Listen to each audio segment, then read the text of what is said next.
Hello les entrepreneurs, j'espère que vous allez toutes et tous bien. Si c'est la première fois que tu tombes sur une de mes vidéos, sois le ou la bienvenue. Je m'appelle Kimberley aka Desarit et je suis là pour parler d'entrepreneuriat, de prise d'initiative, etc.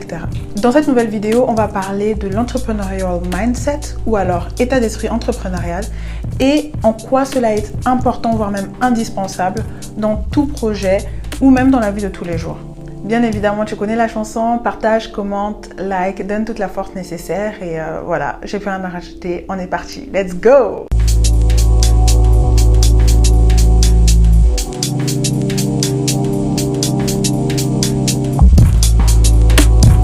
Qu'est-ce que c'est que l'état d'esprit entrepreneurial? Certains diront que c'est la capacité de créer de nouveaux concepts, de nouveaux produits. D'autres diront plutôt que c'est la capacité d'anticiper les préférences et les habitudes de consommation futures. Eh bien moi je dirais que c'est un joli mélange des deux.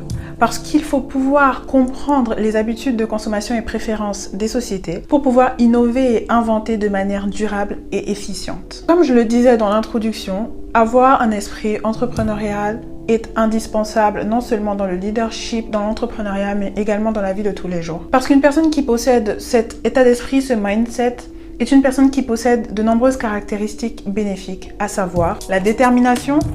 Vous avez un objectif, vous avez un but, vous savez que malgré la difficulté, c'est votre détermination qui va faire en sorte que vous surmontez ces difficultés-là. Ça s'applique aussi bien dans l'entrepreneuriat que dans la vie quotidienne. Tu as la flemme d'aller à la salle de sport alors que tu sais que tu as envie de perdre du poids. Ta détermination à perdre du poids va te forcer à te lever et aller à la salle de sport. Je sais de quoi je parle. La concentration, encore une fois, vous avez un objectif, vous savez que vous devez atteindre un but X.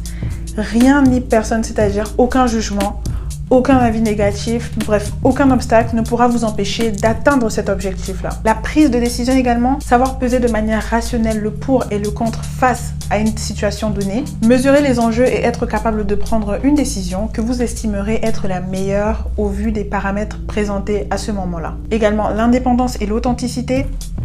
Je ne parle pas d'indépendance financière, bien évidemment, mais d'indépendance d'esprit. Pouvoir prendre des décisions, poser des actes sans avoir peur, sans prendre forcément trop en considération le regard extérieur. Et enfin, la flexibilité. Pouvoir s'adapter à un monde qui change constamment.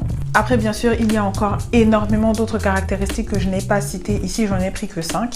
Mais au vu de ces 5 que j'ai cités, je souhaite que, tu peux mettre pause sur la vidéo, fais ce que tu veux. Je souhaiterais que tu te poses la question et que tu te demandes dans quelle situation est-ce que tu as déjà fait preuve d'une ou plusieurs de ces caractéristiques que j'ai citées précédemment. En quoi sont-elles indispensables pour mener à bien ton projet? C'est vrai que ces éléments, donc la détermination, la concentration, la prise d'initiative, etc. peuvent paraître basiques et évidents. Mais s'ils sont utilisés à bon escient et mis tout ensemble, ça vous permettra d'identifier le bon projet, le bon produit ou service et le bon timing. Ici, bien évidemment, je m'adresse aussi bien à ceux qui cherchent à se lancer, ceux qui se sont déjà lancés dans l'entrepreneuriat ou ceux qui sont en phase de lancement.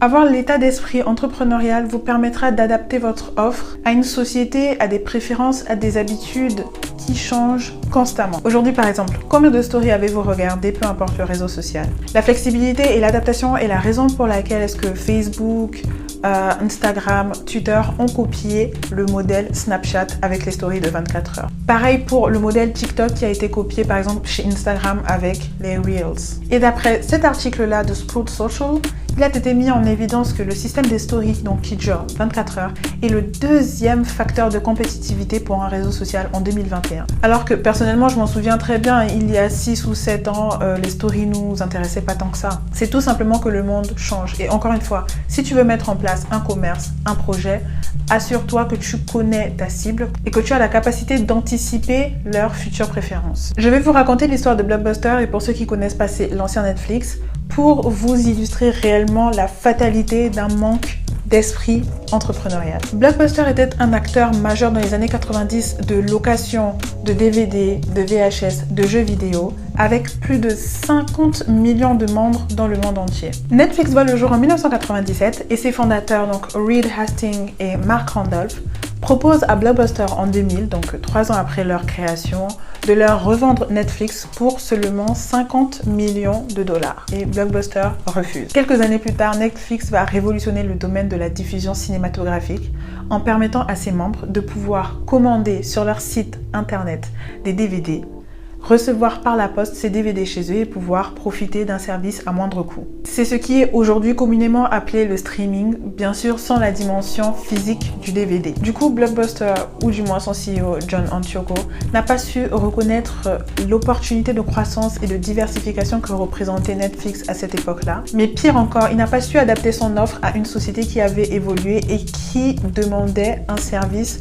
moins cher, mais également plus facile d'accès. Aujourd'hui, Netflix a une capitalisation boursière égale à 242 milliards de dollars et Blockbuster, depuis 2014, n'existe plus. Bref, cette petite leçon historique pour vous illustrer le fait que de nos jours, dans ce monde où la technologie, le digital prend une place énorme, il est important de pouvoir se diversifier dans un premier temps, mais également pouvoir s'adapter. Sans ce mindset, vous ne pourrez pas vous adapter, vous ne pourrez pas comprendre votre cible ni votre environnement et c'est l'échec. Malheureusement, il n'y a pas de recette miracle pour avoir ce mindset. Ça vient vraiment avec la personnalité, mais également avec l'expérience. Moi, par exemple, je suis de nature très déterminée et très concentrée depuis toujours. Mais concernant la prise de décision, ce n'est que récemment que voilà, j'ai appris à développer cette caractéristique-là. Mais avant, je n'aimais tout simplement pas prendre de décisions, qu'elles soient importantes avec le temps et aussi avec beaucoup de projets de groupe réalisés à l'école pendant mes études. J'ai appris à cultiver cette capacité. En gros, chacun a son leadership enfui et il faut tout simplement renforcer ses forces et travailler sur ses faiblesses. Voilà les amis, c'est tout pour aujourd'hui. J'espère que cette vidéo vous aura plu. Encore une fois, ouvrez votre esprit sur votre environnement afin de pouvoir y répondre avec les solutions adaptées et vous aussi, soyez flexible.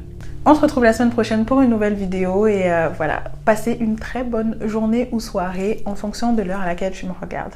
Salut! Excuse me, who gave you the right to come on this land